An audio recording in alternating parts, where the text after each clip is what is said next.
कुंडशेर नाम का एक गांव था, जहां सावित्री नाम की एक बुजुर्ग महिला अपने बेटे मयूर और उसकी पत्नी अंजलि के साथ रहती थी। सावित्री कपड़े सीलने का काम करती थी और गांव के सभी लोग शादी हो या त्योहार अपने कपड़े उसी से सिलवाते थे। सावित्री ने अपनी बहू अंजलि को भी सिलाई सिखाई थी, लेकिन उससे कोई अपने कपड़े नहीं सिलवाता था। एक दिन अंजलि अपने पति मयूर से कहती है, मेरे पास कोई भी कपड़े नहीं सिलवाता है, सब सिर्फ माँ जी से ही अपने कपड़े सिलवाते हैं। जानता हूँ भाग्यवान, मगर अब क्या कर सकते हैं। आप हमेशा यही कहकर कुछ नहीं करते। कब तक मैं इसी तरह माँ जी की छाया में जीती रहूंगी? मुझे बिल्कुल अच्छा नहीं लगता है। वैसे भी उनके कारण हमारा नुकसान हो रहा है, क्योंकि वो हर महीने ढेर सारे कपड़े गरीबों को दान में दे देती हैं। बात तो तुम सही कह रही हो। जब से पिताजी गए हैं तब से मुझे कोई इतना पूछता नहीं है। मेरी तो कोई कीमत ही नहीं बची। जिसे देखो वो आकर सिर्फ माँ के बारे में पूछता है, मगर मैं क्या करूं? उन्हें घर से निकाल दीजिए। वैसे भी पिताजी ने ये घर आपके नाम कर दिया था। थोड़ी देर में सावित्री बाहर से टहलकर घर आ जाती है। मयूर और अंजलि उनका ही इंतजार कर रहे थे। जैसे ही सावित्री घर में प्रवेश करती है, देखती है कि दोनों उसे घूर रहे हैं। क्या हुआ बेटा, ऐसे घूर क्यों रहे हो? कोई बात हो गई क्या? माँ, पिताजी ये घर मेरे नाम करके गए थे, है ना? जानती हूँ बेटा, क्या बात है, बोलो। मैं चाहता तुम भी ना इतनी सी बात कहने के लिए इतना हिचकिचा रहे हो। माँ, हम चाहते हैं कि अब इस घर में सिर्फ हम रहें, तो कृपया आप यहाँ से जा सकती हैं। मगर बेटा, मैं कहाँ जाऊंगी? इस घर के अलावा मेरे पास कोई और घर नहीं है। मुझे नहीं पता, आप यहाँ से चले जाइए। सावित्री निराश होकर घर से बाहर निकल जाती है। उसे समझ नहीं आता कि वो कहाँ जाए, क्या खाए। वो एक घर जाकर खाना मांगने लगती है। कोई है अंदर? कुछ खाना है तो कृपया मुझे थोड़ा खाने के लिए दे दीजिए। सावित्री की आवाज सुनकर घर के अंदर से एक महिला बाहर आती है। अम्मा जी, आप ठीक तो है ना? मैंने सुना कि आपके बेटे और बहू ने आपको घर से बाहर निकाल दिया। मैं आपके लिए खाना लेकर आती हूँ। आपने ही मेरी शादी में मेरे पति का कुर्ता सिला था, इतना तो मैं आपके लिए कर ही सकती हूँ। वो महिला अंदर जाती है और खाना बांधकर बाहर लाती है और सावित्री को दे देती है। आपका बहुत बहुत धन्यवाद। सावित्री खाना लेकर वहाँ से निकल जाती है और अचानक बारिश शुरू हो जाती है। बारिश में वो एक पेड़ के नीचे जाकर खड़ी हो जाती है और रोने लगती है। हे ऊपर वाले, ये मेरे साथ क्या हो गया? मैंने ऐसा क्या किया जिसकी सजा मुझे अब मिल रही है? क्या मैंने गरीबों की मदद नहीं की? क्या मैंने भूखों को खाना नहीं खिलाया?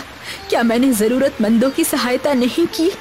मगर मैं जानती हूँ मेरे साथ आप हमेशा हैं। बस मुझे अब अपने पास बुला लीजिए।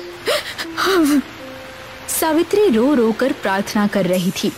तभी अचानक आसमान से उसके सामने सिलाई मशीन पेड़ के नीचे आ गिरती है। सावित्री उस मशीन को देखकर अचंभित हो जाती है। सिलाई मशीन? सावित्री आसमान की ओर देखती है। आपका बहुत बहुत शुक्रिया। इतना कहते ही बारिश बंद हो जाती है। सावित्री के लिए मशीन इतनी हल्की होती है कि वो उसे कहीं भी उठाकर ले जा सकती थी। सावित्री सिलाई मशीन पर बैठती है और घर के बारे में सोचती है। वो सिलाई मशीन को चलाती है और अचानक उस मशीन से एक घर निकलता है जो धागे से बना हुआ होता है। ये तो जादुई सिलाई मशीन है। इसके चलते ही एक घर उत्पन्न हो गया। इससे मैं कितने सारे लोगों की मदद कर सकती हूँ। सावित्री उस घर में रहने लगती है और फिर से गांव के लोगों के लिए कपड़े सिलना शुरू कर देती है।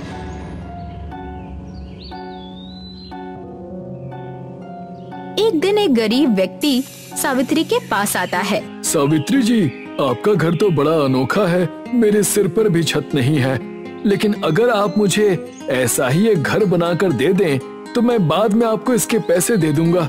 इसकी कोई जरूरत नहीं है, मैं तुम्हें ऐसा ही एक घर बना कर देती हूँ। सावित्री सिलाई मशीन को घर के बाहर लेकर आती है और उस आदमी को धागे का एक घर बना कर देती है। अरे वाह, आपका बहुत बहुत धन्यवाद। आपने मुझे ये घर इतनी जल्दी बना कर दे दिया। मुझे ये घर देने के लिए आपका धन्यवाद। मेरा धन्यवाद मत करो। ईश्वर का धन्यवाद करो। ये घर तुम कहीं भी उठा कर ले जा सकते हो। ये घर सिर्फ तुम्हारे लिए हल्का रहेगा। अगर कोई और उठाना चाहे तो ये घर उससे नहीं उठ पाएगा। अगर ऐसा है तो मैं जहाँ भी जाऊंगा ये घर अपने साथ लेकर जा सकूंगा। वो आदमी अपने सुई धागे के घर को उठाकर अपने साथ ले जाता है। धीरे धीरे सब लोग सुई धागा घर बनवाने के लिए सावित्री के पास आने लगते हैं। जिनके पास घर हैं, उन्हें भी सुई धागा घर की चाहत होने लगती है। सभी सुई धागा घर सस्ते में सावित्री से ले रहे हैं। और दूसरी ओर जमींदार अपने चेले चीकू को बुलाता है। जी मालिक, बोलिए, कोई दिक्कत हो गई क्या? क्या हो गया? आजकल ब्याज के पैसे क्यों नहीं आ रहे हैं? कोई ब्याज पर पैसे नहीं ले रहा है क्या? जी मालिक, कोई भी अब ब्याज पर पैसे नहीं ले रहा है। ऐसा कैसे हो सकता है? जी मालिक, गांव वाले घर खरीदने के लिए ही ब्याज पर पैसे उठाते थे, मगर आजकल सबको मुफ्त में या फिर कम रकम में घर मिल रहे हैं। अच्छा, कौन है जो उन्हें घर दे रहा है? कोई बुढ़िया है मालिक, जो सुई धागे से घर बनाकर लोगों को दे रही है। मैंने सुना है कि उसके पास कोई जादुई सिलाई मशीन है। मालिक, ये वही औरत है जिसने आपके बेटे की शादी में आपके लिए कुर्ता सिला था। अच्छा, वो बुढ़िया, उसका तो एक बेटा भी है। एक काम करो, जाओ उसके बेटे को बुला कर लाओ। चीकू जाकर मयूर और उसकी पत्नी अंजलि को बुलाता है। बोलिए मालिक, मेरी वजह से कोई दिक्कत हो गई क्या? तुम्हारे कारण नहीं, लेकिन तुम्हारी माँ के कारण दिक्कत हो रही है। तुम्हारी माँ ने गांव में लोगों को सुई धागे का घर बनाकर देना शुरू कर दिया है। मालिक, हम जानते हैं, हमने उन्हें कब का घर से निकाल दिया, फिर भी उनकी वजह से हमें अभी भी परेशानी का सामना करना पड़ रहा है। उनकी वजह से मेरे पास अभी भी कोई ग्राहक कपड़े सिलाने नहीं आता है। अच्छा, तो तुम लोग अपनी माँ से परेशान हो? तुम्हारी माँ ने मेरी नाक में भी दम करके रखा है, तो क्यों ना हम तीनों मिलकर इस समस्या का हल निकालें। नेकी और पूछ मालिक। जमींदार चीकू को मशीन कैसे चलती है ये देखने भेजता है। चीकू सावित्री के पास जाकर कहता है, जी, मैं भी गरीब हूँ, मुझे भी एक सुई धागा का घर बना कर दीजिए ना। तुम्हारा चेहरा मुझे कहीं देखा हुआ लग रहा है। नहीं माँ जी, मैं तो गरीब हूँ, मेरे पास रहने के लिए जगह भी नहीं है। सावित्री चीकू के लिए एक घर बनाने लगती है। सावित्री घर कैसे बनाती है ये चीकू देख लेता है। चीकू जमींदार के पास जाकर सब बता देता है। तो ऐसे बनाती है वो बुढ़िया सुई धागा घर। अगर वो सिलाई मशीन मेरे हाथ लग गई तो मैं बहुत अमीर बन जाऊंगा। मालिक, मुझे मत भूलिए, आखिर वो सिलाई मशीन मेरी माँ की है, इसीलिए मुझे भी कुछ मिलना चाहिए। और माँ के बाद सिलाई मशीन मैं अच्छे से चला सकती हूँ। ठीक है, कद्दू कटेगा तो सब में बटेगा। जैसे ही रात होती है, जमींदार मयूर और अंजलि तीनों सावित्री के सुई धागे के घर में जाते हैं और देखते हैं कि सिलाई मशीन दरवाजे पर ही रखी हुई है। जमींदार सिलाई मशीन को उठाते हैं और लेकर बाहर भागने लगते हैं। अचानक से सिलाई मशीन भारी होने लगती है। मालिक, ठीक से पकड़िए, ये सिलाई मशीन नीचे गिर जाएगी। आप लोग एक सिलाई मशीन को नहीं उठा पा रहे हैं? अचानक से सिलाई मशीन नीचे गिर जाती है। इसका वजन अचानक से इतना ज्यादा कैसे हो गया? एक काम करते हैं, मैं इस सिलाई मशीन को चलाती हूँ और इससे 2 बड़े बड़े महल बनाती हूँ, फिर हम उन्हें उठाकर ले जाएंगे।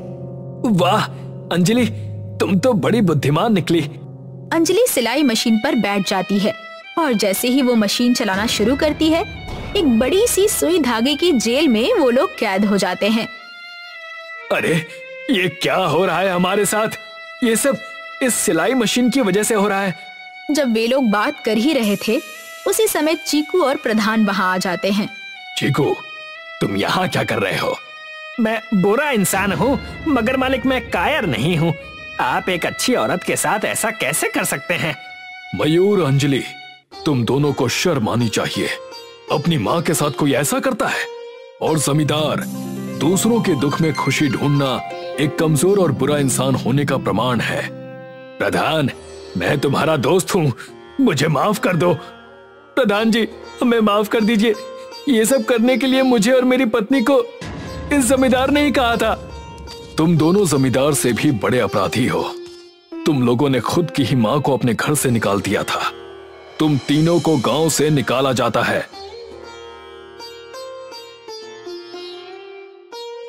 तीनों को गांव से बेदखल कर दिया जाता है और सिलाई मशीन वापस सावित्री को दे दी जाती है और वो आगे और लोगों को सुई धागा घर बनाकर देने लगती है। सुमित्रा को कपड़े बुनने का बहुत शौक है। वो हमेशा धागे हाथ में लिए कुछ न कुछ बुनाई का काम किया करती है। इसी तरह वो जहाँ भी जाती है धागे और सुइयां साथ ले जाती है और चलते चलते बुनाई करती रहती है।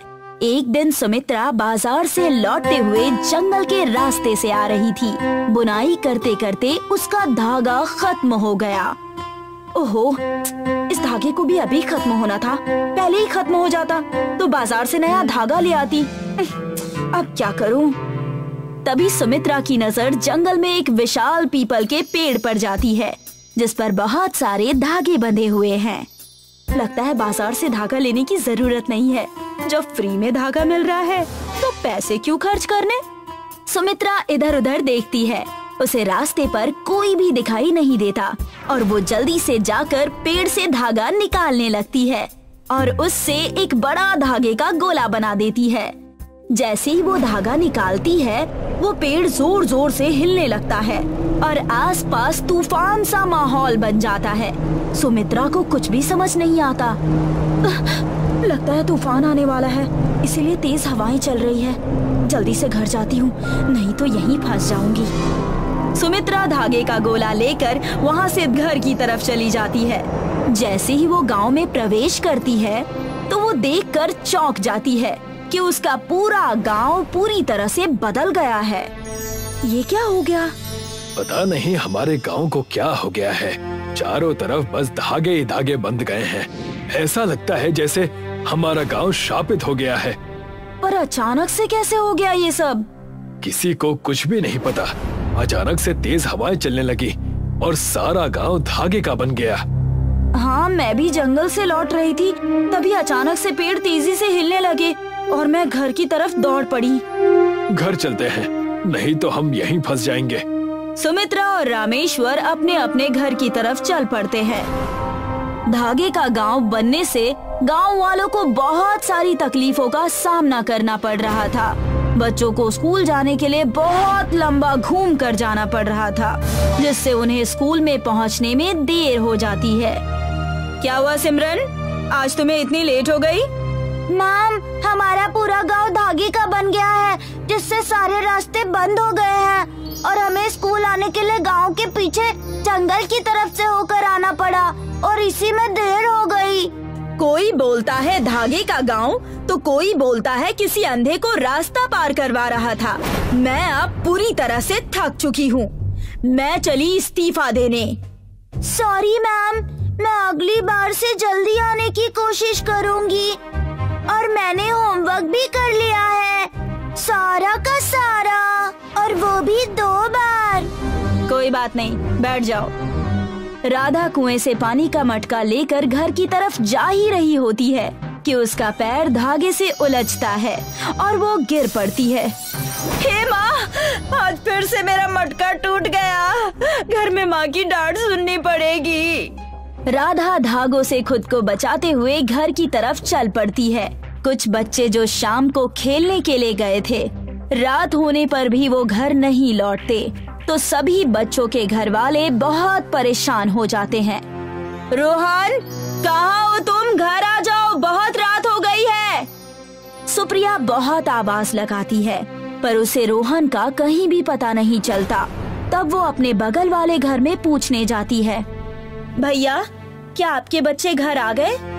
नहीं, शाम को खेलने गए थे और अभी तक किसी का कोई अता पता नहीं है। रोहन कहाँ है? रोहन भी अभी तक घर नहीं लौटा। मुझे तो बहुत चिंता हो रही है। चलो जाकर देखते हैं। सुप्रिया, शिवम और बाकी कुछ लोगों को लेकर बच्चों को ढूंढने के लिए प्लेग्राउंड की तरफ चल पड़ती है। बहुत ढूंढने और आवाज लगाने के बाद भी उन्हें बच्चे झाड़ियों की तरफ दिखते हैं। सभी माँ बाप झाड़ियों के पास आते हैं और देखते हैं कि उनके बच्चे झाड़ियों में धागों में पूरी तरह से उलझे हुए हैं। रोहन, तुम यहाँ इन झाड़ियों में क्या कर रहे हो? मम्मी, खेलते हुए हमारी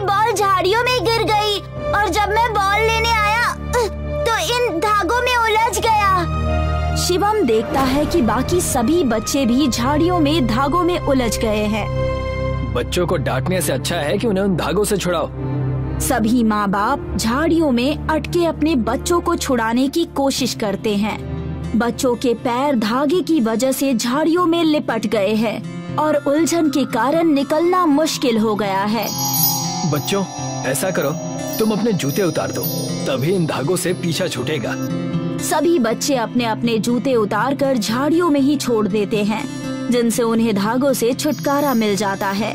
सभी माँ बाप अपने बच्चों को लेकर धागों से बचते हुए अपने अपने घर चले जाते हैं। चारों तरफ धागे फैल जाने की वजह से सभी गांव वाले बहुत परेशान थे। किसी को भी समझ नहीं आ रहा था कि आखिर ये किसकी गलती की वजह से हुआ है। लगता है ये सब मेरे धागे चुराने की वजह से हुआ है। अगर मैं गांव वालों को बता दूंगी तो सभी लोग मुझे बहुत डांटेंगे और मुझे इसके लिए जुर्माना भी देना पड़ेगा। इसलिए अच्छा ये है कि मैं अपना मुंह बंद ही रखती हूँ। सुमित्रा किसी को भी कुछ नहीं बताती।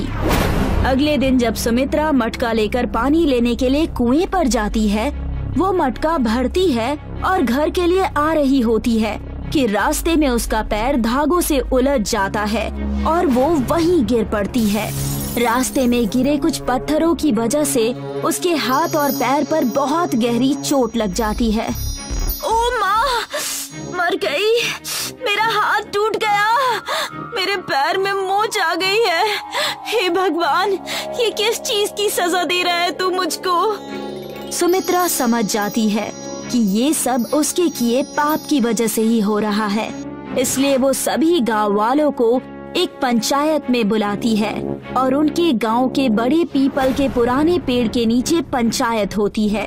सभी लोग वहां आते हैं और पीपल के पेड़ को प्रणाम करते हैं। हे पीपल देवता, ये हमारे गांव को क्या हो गया है? पूरा गांव धागों का बन गया है। इस गांव को मेरे सौतेले भाई का श्राप लगा है। हे पीपल देवता, क्या आप उस शापित पीपल के पेड़ की बात कर रहे हैं जो कि जंगल में है? हाँ, मैं उसी की बात कर रहा हूँ। इस गांव में किसी ने मेरे भाई पर लगे धागों को चुराया है और इसी की वजह से उसने इस गांव को श्राप देकर धागों का गांव बना दिया। पर ये सब किसने किया? पीपल देवता कुछ बोलते हैं इससे पहले ही सुमित्रा आगे आ जाती है। मुझसे गलती हो गई पीपल देवता, ये सब मैंने किया है, मुझे माफ कर दीजिए।